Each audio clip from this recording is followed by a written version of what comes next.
Bonjour ma fille. Puis-je m'asseoir, auprès de vous?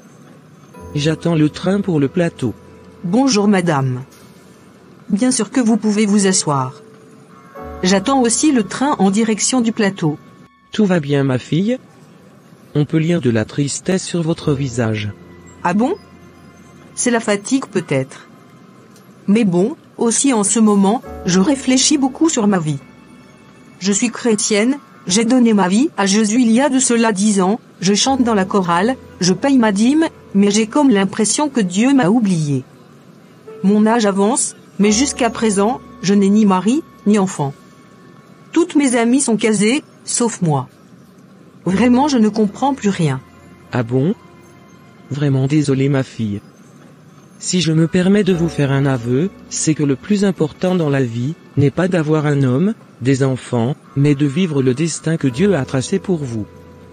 Car on peut avoir un mari, des enfants, mais vivre en dehors de son destin, et être malheureux ou malheureuse. Vous savez, la volonté de Dieu pour nous est parfaite au ciel. Et c'est cette volonté que nous devons prier pour manifester sur la terre. Oui, c'est vrai, mais, souvent cette volonté parfaite de Dieu tarde à venir. Les voies de Dieu sont insondables, et il fait les choses en son temps. Mais il faut toujours attendre Dieu. D'accord. Tiens, le train est là. On peut entrer prendre nos places. Madame, moi dans mon cas, j'attends Dieu depuis 10 ans. Je prie pour que sa volonté se fasse dans ma vie, mais je vous assure que c'est le contraire qui se produit. Ce ne sont que des non-croyants, des non-convertis, et même des musulmans qui me font la cour. Pourtant la Bible dit de ne pas être sous un mauvais joug. Alors que faire avec non-croyants, et pourquoi Dieu m'envoie ce genre d'homme? Oui, effectivement, la Bible nous interdit d'être sous un joug étranger. Dans 2 Corinthiens 6, 14 il est écrit, « Ne vous mettez pas avec les infidèles sous un joug étranger. » Car quel rapport y a-t-il entre la justice et l'iniquité? Ou qu'y a-t-il de commun entre la lumière et les ténèbres?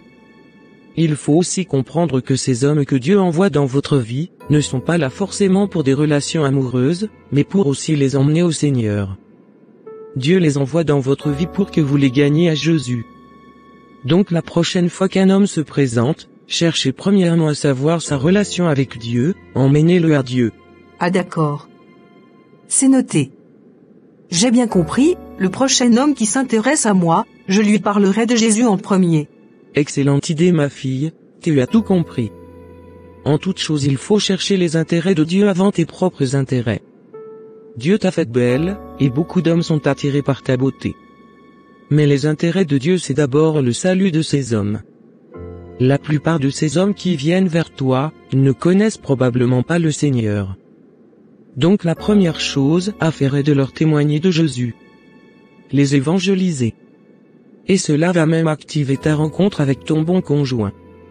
Et tu rentreras dans la grâce du mariage. Merci beaucoup madame.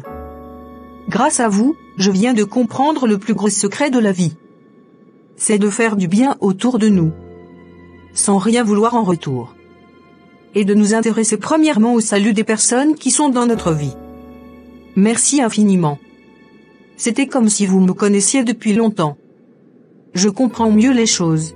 Ah voilà, nous sommes arrivés. Donc vous? Aïe, elle est où la dame? Aïe. Mais elle a disparu la dame? Aïe c'est quoi ça encore? Je viens de sortir du train, et je ne la vois toujours pas. Bizarre. Je parie que personne ne croira cette histoire. Vite je dois aller voir ma cousine Raza. Salut Raza. Bonjour cousine Tia.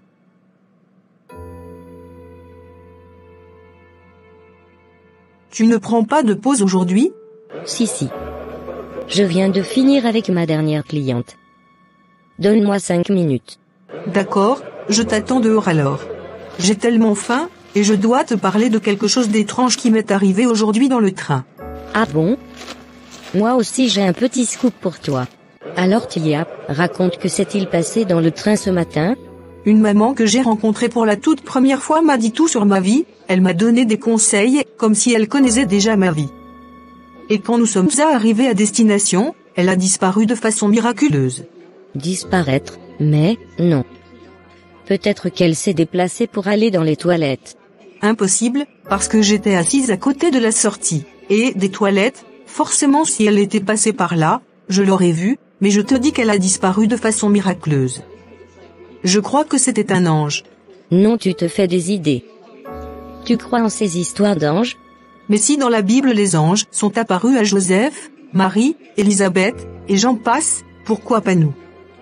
Je crois que très souvent même, les personnes que nous rencontrons sur notre chemin viennent de Dieu pour nous donner un message de lui. Bref, en tout cas, elle m'a donné de très bons conseils que je vais appliquer dans ma vie. Ah bon? Et laisse-moi deviner. Je parie qu'elle t'a dit que, toi qui es enfant de Dieu, si tu épouses un non-croyant, tu auras Satan pour beau-père. Lol. Tu crois être marrante toi. Comédienne. Allez, je dois courir prendre le train de 18h. Je rentre dans 2 heures de temps. Tu es sûr que ne peux pas attendre un peu pour que je te dépose? Merci cousine. Mais je dois filer pour me préparer pour demain. Ah d'accord. Rentre bien, alors. On s'appelle. Oui. On s'appelle.